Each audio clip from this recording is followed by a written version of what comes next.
Assalamualaikum warahmatullahi wabarakatuh. Di pertemuan kali ini kita akan ngebahas tentang surat dakwaan ya. Jadi sebetulnya untuk surat dakwaan Bapak Ibu tidak usah bikinnya, cuman cukup aja mengetahui bagaimana sih eh, materi yang diatur dalam surat dakwaan ya. Kemudian aspek-aspek apa aja yang ada dalam surat dakwaan.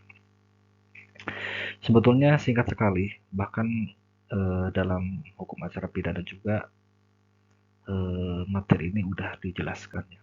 Cuman kita akan mematangkan seperti apa sih itu surat dakwaan. Nah, surat dakwaan ini merupakan tugas daripada jaksa ya, atau penuntut umum. Jadi ketika eh, jaksa sudah menerima berkas dari kepolisian, sudah lengkap atau P21 itu, jaksa melimpahkan perkara termasuk berkas-berkas perkara termasuk tersangka ya ke pengadilan untuk disidangkan. Nah, acara yang pertama disidangkan dalam hukum pidana itu adalah dakwaan, ya.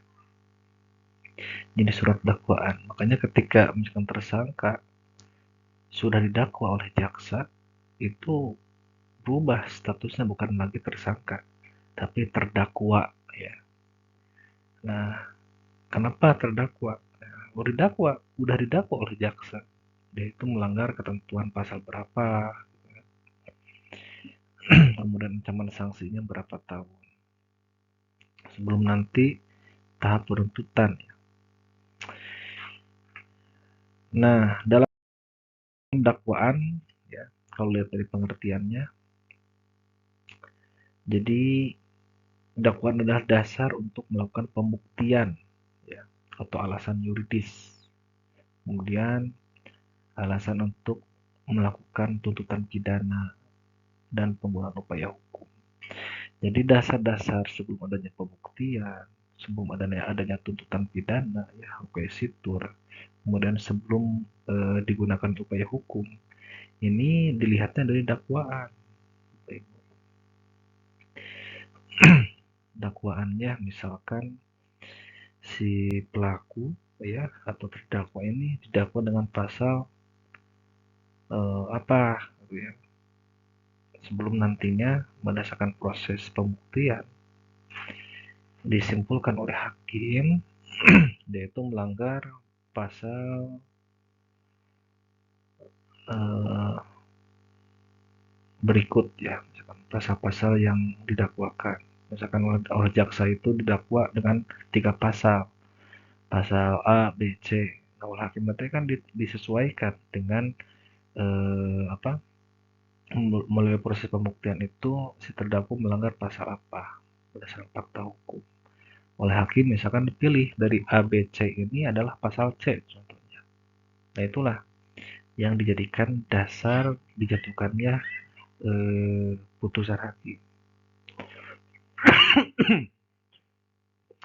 Jadi dakwaan adalah dasar untuk melakukan pembuktian ya.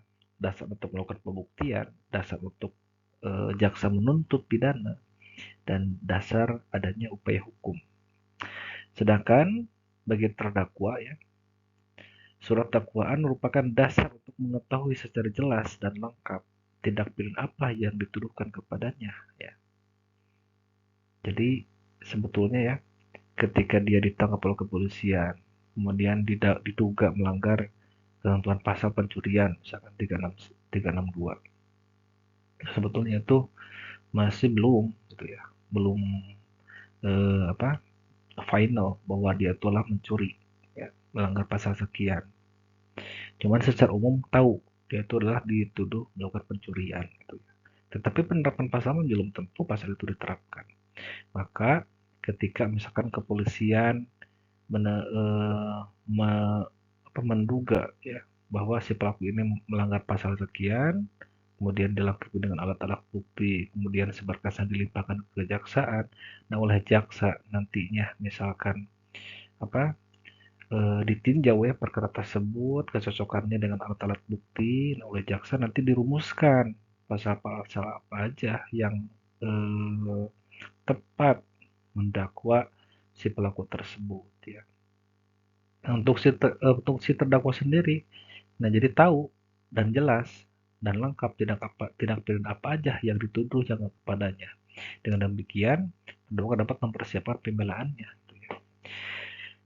Jadi bahasanya gini ya, jadi indikator atau bahkan disebutnya itu pegangan awal seseorang didakwa seseorang melakukan tindak pidana atau misalkan inilah si penasihat hukum membela kliennya terdakwa ini eh, pada pokoknya itu melihat daripada pasal apa yang didakwakan kepadanya gitu ya.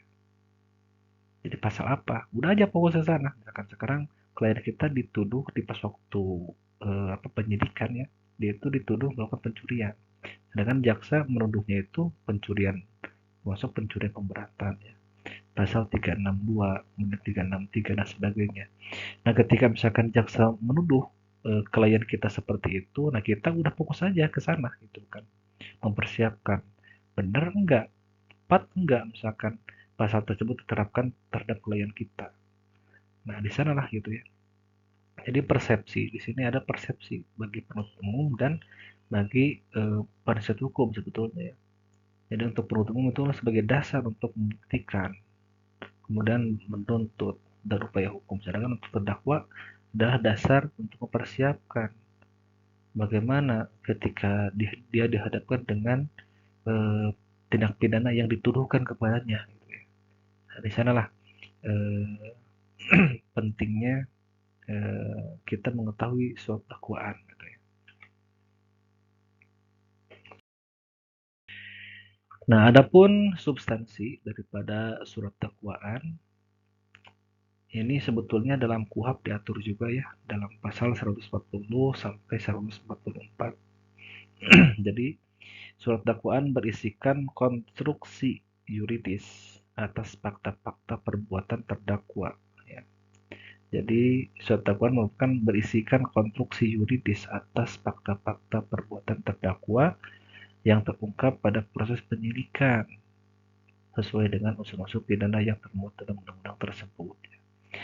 Jadi dakwaan ini merupakan fakta ya yang telah disiapkan oleh penyidik melalui proses penyidikan.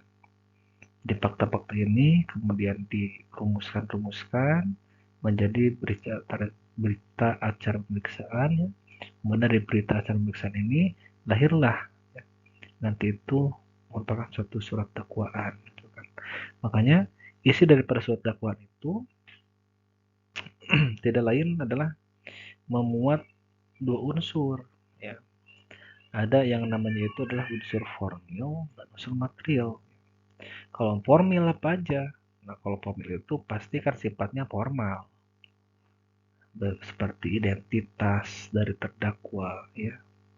Kemudian disertai dengan tanggal, tanda tangan penuntut umum yang membuat surat dakwaan tersebut. Nah, itulah bersifat formil. Sedangkan kalau material itu berisikan kronologi, ya, kronologi peristiwa pidana yang terjadi dan pasal yang dilanggarnya. Udah aja sebetulnya itu. Jadi secara formil berarti identitas, kemudian tanggal, ya. Kemudian secara material itu adalah kronologis dan pasal yang dilanggarnya apa. Gitu.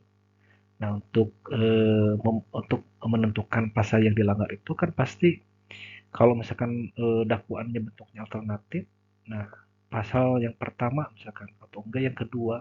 Nah pasal yang pertama ini kan harus diungkap dulu kronologis seperti apa, baru nanti disimpulkan bahwa dari perbuatan tersebut terdakwa melanggar pasal sekian. Kemudian yang kedua, misalkan pasal kedua kronologi seperti apa, nah dari kronologi tersebut terdakwa terbukti melanggar pasal sekian. Nah itu persepsi daripada jaksa. Ya. Jadi inti daripada surat dakwaan adalah merupakan kronologis sebetulnya ya. Yang paling utama materialnya itu adalah kronologis daripada peristiwa pidana. Ya. Dari awal sampai akhirnya ter, eh, jaksa itu memberikan pasal yang tepat untuk diterapkan terhadap perbuatan si terdakwa. Nah, seperti itu, Bapak Ibu. Kemudian untuk unsur formil. Nah, tadi kan identitas ya. Nah, ini mulai daripada nama lengkap pastinya. Bahkan eh, ada juga yang diinisialkan, misalkan nama lengkap apa, alias apa, gitu ya. Kemudian tempat tanggal lahir, umur, ya, agama, pekerjaan. Nah, ini udah baku sebetulnya, tinggal masukkan aja nanti dalam surat dakwaan. Kemudian dalam surat dakwaan harus dicantumkan tanggal pembuatan dan disertai dengan tanda tangan penuntut umum. Formal ya tadi. Misalkan di bawah itu ada misalkan tanggal berapa dibuatnya, penuntut umumnya siapa ya. Kemudian ditandatangani. Udah ingat apabila syarat pemilu tidak dipenuhi maka suatu surat dakwaan dapat dibatalkan. Jadi kalau dalam perjanjian itu adalah seperti halnya syarat apa subjektif ya. Jadi ini kan lebih eh, memunculkan daripada identitas terdakwa gitu ya, termasuk penuntut umumnya gitu ya. Jadi harus ada ini. Kalau misalkan tidak terpenuhi, misalkan tidak ada nama atau tidak ada tanggal lahir atau agama ya, atau tidak ditandatangani oleh penuntut umum, itu cacat dakwaannya. Makanya dapat dibatalkan, dapat dibatalkan ya oleh hakim nantinya. Kemudian yang kedua adalah unsur material surat dakwaan.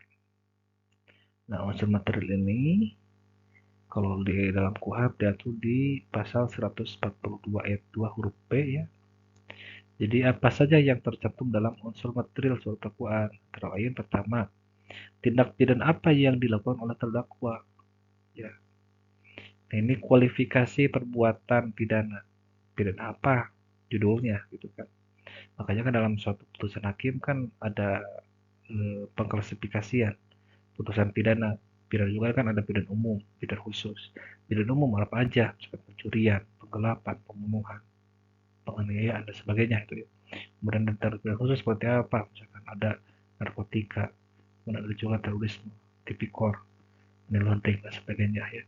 Nah, ini tidak pidana apa yang dilakukan oleh terdakwa harus jelas juga disebutkan judulnya itu ya. Nah, ini juga nanti berpengaruh pada penomoran biasanya, penomoran perkara. Kalau misalkan tindak pidana khusus, PIDSUS, atau misalkan tidak umum, PID-B, ya. Jadi pidana biasa. Gitu maksudnya. Yang kedua adalah siapa yang melakukan tindak pidana tersebut. Nah, ini kan lebih kepada pelakunya kan. Pelakunya siapa? Jangan sampai salah ini. Itu kan harus dicocokkan dengan data-data yang ada di Suksapil. Harus sesuai. Gitu kan. Kalau alias itu kan nama panggilan atau nama panggungnya mungkin itu dialiaskan. Makanya suka ada selain eh, nama asli sesuai dengan KTP itu ada aliasnya, alias A. Takutnya gini, takutnya eh, nama resminya itu persis dengan orang lain. Makanya dialiaskan itu supaya ini bukan si Andi itu, tapi Andi ini. Ya. Itu untuk menegaskan sebetulnya siapa yang melakukan tindak pidana tersebut. Ditambah lagi misalkan tanggal lahirnya, alamatnya di mana, pekerjaannya apa, gitu ya, agamanya apa. Kemudian yang ketiga adalah unsur materi ini meliputi delik, lokus delikti ya. Jadi tempat di mana tindak pidana tersebut dilakukan. Nah, ini lebih kepada untuk melihat kompetensi peradilan. Kompetensi peradilan relatif di mana pengadilan tersebut harus mengadili, misalkan dari Tasik atau misalkan di Bandung, Jakarta, Palembang, Medan, itu menentukan ketika tindak pidana tersebut sudah dilakukan. Nah, inilah pengadilan yang harus berwenangnya gitu ya. Kemudian yang keempat adalah tempus delicti, kapan tindak pidana tersebut dilakukan. Nah, kenapa harus ada tempus delicti? Nah, ini kaitannya dengan daluarsa suatu tindak pidana. Suatu tindak pidana itu ada daluarsanya Bapak Ibu. Makanya ketika misalkan tanggalnya dicantumkan ya dalam suatu kronologis ya, peristiwa pidana itu disebutkan tanggalnya tanggal sekian atau sekira-kiranya pada bulan sekian, tahun sekian, di tempat ini atau sekira-kiranya di tempat tersebut. Adalah nanti kalau Ibu baca ya, surat dakwaan jaksa itu seperti itu. Jadi untuk menegaskan, untuk meyakinkan bahwa perkara ini berwenang pengadilan A untuk mengadilinya. Kemudian perkara ini harus ditegakkan dikarenakan peristiwanya masih belum kedaluarsa. Kemudian kelima adalah bagaimana tindak pidana itu dilakukan. Nah, ini kan cara. Makanya jenis tindak pidana itu ada dua sebetulnya ya. Kalau dalam hal perbuatan, ada yang sifatnya itu aktif dan sifat yang pasif. Ya. Nah, ini kedua bentuk pidana ini masing-masing berbeda, gitu ya. Masing-masing punya derajatnya, itu ya. Mana yang lebih tinggi, ya, mana yang lebih berat, mana yang lebih ringan, gitu ya. Nah, bagaimana tindak pidana itu dilakukan? Nah, ini kan kronologis ya. Misalkan dia tuh melakukan dengan sendiri, apakah bersama-sama, apakah dia itu hanya diperintah, ataupun apakah itu hanya sekedar percobaan kah, gitu.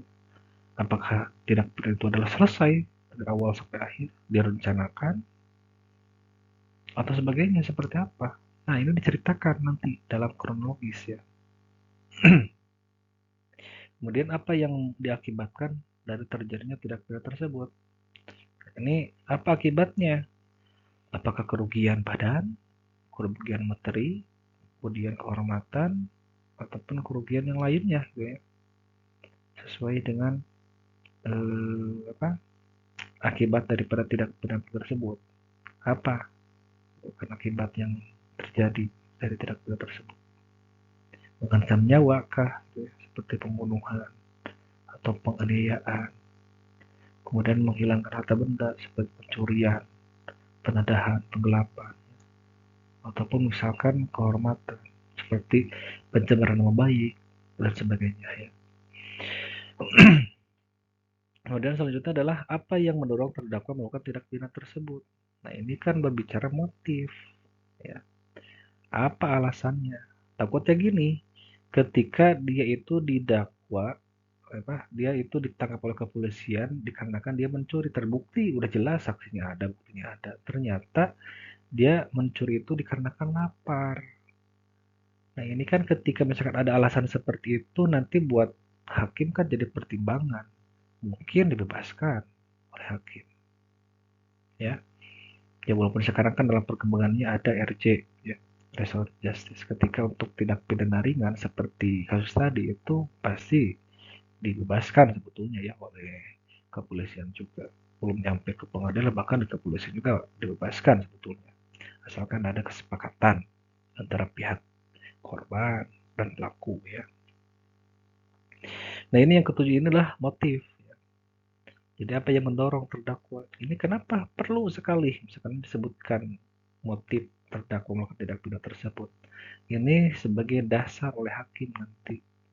Apakah ini masuk ke hal-hal yang meringankan atau memberatkan gitu ya. Nanti berpengaruh pada vonisnya tentu. Lama atau berat denda atau tidaknya suatu perkara ya, yang diadil oleh pengadilan. Kemudian yang terakhir adalah ketentuan-ketentuan atau undang-undang pidana mana yang diterapkan. Nah, biasanya ketika nanti Bapak Ibu baca dakwaan itu, setelah kronologis dari awal sampai akhir itu suka dirumuskan Bapak Ibu. Misalkan dari kronologis di atas menunjukkan bahwa terdakwa telah memenuhi unsur-unsur pasal sekian, terbukti memenuhi unsur-unsur pasal sekian. Nah, itu kan kerjaan jaksa seperti itu. Jadi mendakwa itu perbuatan seperti apa, nah baru ini pasalnya. Gitu ya. Nah, kalau misalkan ketika bikin satu dakwaan, misalkan dakwaan tunggal, dalam hati jaksa ini masih ada keraguan mungkin ya, atau nanti takutnya berkembang alat buktinya. Jaksa suka menyiapkan alternatif, misalkan alternatif ke satu, kedua, ketiga, bahkan ada juga yang alternatifnya satu aja atau dua pasal alternatif. Ada juga yang mengkumulasikan, ya. Jadi ditambahkan, ini terdakwa melanggar pasal ini, pasal ini, pasal ini, pasal ini, digabung, gitu ya. Jadi digabungkan, dikumulasikan. Ada juga nih yang kombinasi antara gabungan dan alternatif. Ada kayak gitu. Banyak nantilah kalau di lapangan bentuk-bentuk daripada surat dakwaan. Ada yang gabungan, ada yang alternatif ya. Nanti tinggal Bapak Ibu tinggal baca aja sebetulnya. Nah, apabila unsur-unsur di atas tidak terpenuhi, maka dapat menyebabkan surat dakwaan batal demi hukum. Ya. Kalau misalkan syarat-syarat ini tidak dipenuhi oleh jaksa, nah, konsekuensinya adalah batal demi hukum. Ya. Jadi udah otomatis batal kalau tidak ada unsur-unsur ini termuat dalam dakwaan atau obscure libel bahasanya itu ya, batal secara otomatis. Nah, ini penting ya, terakhir bentuk-bentuk dakwaan. Ada dakwaan itu tunggal ya. Jadi dakwaan ini digunakan hanya ditemukan satu tindak pidana saja dan tidak dimungkinkannya untuk mengajukan dakwaan yang berbentuk alternatif ataupun dakwaan pengganti lainnya. Jadi kalau misalkan jaksa yakin si pelaku ini melakukan tindak pidana satu aja, alat buktinya udah lengkap, ya udah tunggal aja sebetulnya. Bahkan ketika misalkan jaksa membuat surat dakwaan tunggal, sebetulnya dia itu jeli ya, sebetulnya jeli dan yakin, bahkan yakin itu bahkan bukan 100% lagi, 1000% apa ya, yakin dia itu eh, bahwa pelaku melanggar pasal ini gitu ya. Nah, ini biasanya untuk jaksa-jaksa yang sudah jam terbangnya lama, kemudian perkaranya memang gampang juga gitu ya. Udah dia ketemukan dalam lapangan seperti ini, pasti udah pasal ini aja yang diterapkan. Tentu ketika misalkan diterapkannya dakwaan tunggal, ini mengandung konsekuensi juga Bapak Ibu. Konsekuensinya kalau misalkan dalam pembuktian nanti berkembang bahwa perbuatannya itu tidak sesuai dengan pasal yang didakwa jaksa, maka udah aja gitu ya. Si terdakwa bisa bebas kalau misalkan sekarang tidak sesuai dengan dakwaannya. Misalkan jaksa menggunakan pasal 362 dalam kasus tersebut. Berarti kan pencurian biasa ya. Tidak ada pasal lain yang diterapkan oleh jaksa, cuma hanya pasal itu. Ya sudah, berarti kan hakim pasti membuktikan unsur-unsur pasal 362 ya. Nah, ketika dalam pembuktian itu tidak terpenuhi unsur-unsur pasal 362, misalkan ada salah satu unsur ya yang tidak terpenuhi. Nah, udah aja, berarti tidak terbukti dakwaan daripada jaksa. Nah, itulah konsekuensinya kalau misalkan jaksa menggunakan dakwaan tunggal. Makanya jarang sekali sebetulnya ya penggunaan dakwaan tunggal. Kemudian dakwaan subsidiar. Nah, ini dakwaan dalam dakwaan ini terdapat dakwaan yang berlapis, dengan maksud lapisan yang satu berfungsi sebagai lapisan yang sebelumnya. Susunan dalam suatu dakwaan berbentuk ini dimulai dari tindak pidana yang ancamannya paling tinggi sampai yang terendah. Jadi subsidi itu berlapis ya. Jadi seperti alternatif. Kalau alternatif kan pilihan. Cuman kalau subsidi itu ketika misalkan dakwaan itu tidak terpenuhi, ada cadangannya dakwaan ini gitu ya. Jadi sebetulnya kalau subsidi itu mirip-mirip kumulatif, dikumulatifkan tapi eh, dikumulatifkan misalkan pasal A, B, C gitu ya. Cuman dalam subsidi ini harus dibuktikan masing-masing semua dari dakwaan 1, 2, 3-nya itu ya. Beda kalau alternatif. Kalau alternatif ketika misalkan majelis hakim memilih salah satu pasal, misalkan pasal A, B, hakim memilih B, ya udah pasal B aja yang dibuktikan, yang A nya tidak dibuktikan dikarenakan alternatif dipilih gitu ya. Nah kalau subsidiar, nah ini kan berlapis tadi kan. Jadi susunan dalam dakwaan ini dimulai dari tindak pidana yang ancamannya paling tinggi sampai yang terendah gitu ya. Jadi dilapis. Nanti kita lihatlah di contohnya seperti apa. Kalau alternatif, jadi dakwaan ini memiliki kemiripan dengan bentuk dakwaan subsidiar karena terdapat pula dakwaan yang berlapis di dalamnya. Tetapi dakwaan yang satu dengan yang lain saling mengecualikan. Dan dalam bentuk dakwaan tersebut terdapat suku kata atau di antara pasal-pasal yang didakwakan ya. Jadi kalau alternatif itu atau, kalau kumulatif adalah dan biasanya. Nah kalau subsidiar itu yaitu bahasanya itu seperti dan atau gitu ya kalau subsidiar. Makanya kan gini, dalam denda aja lah putusan hakim.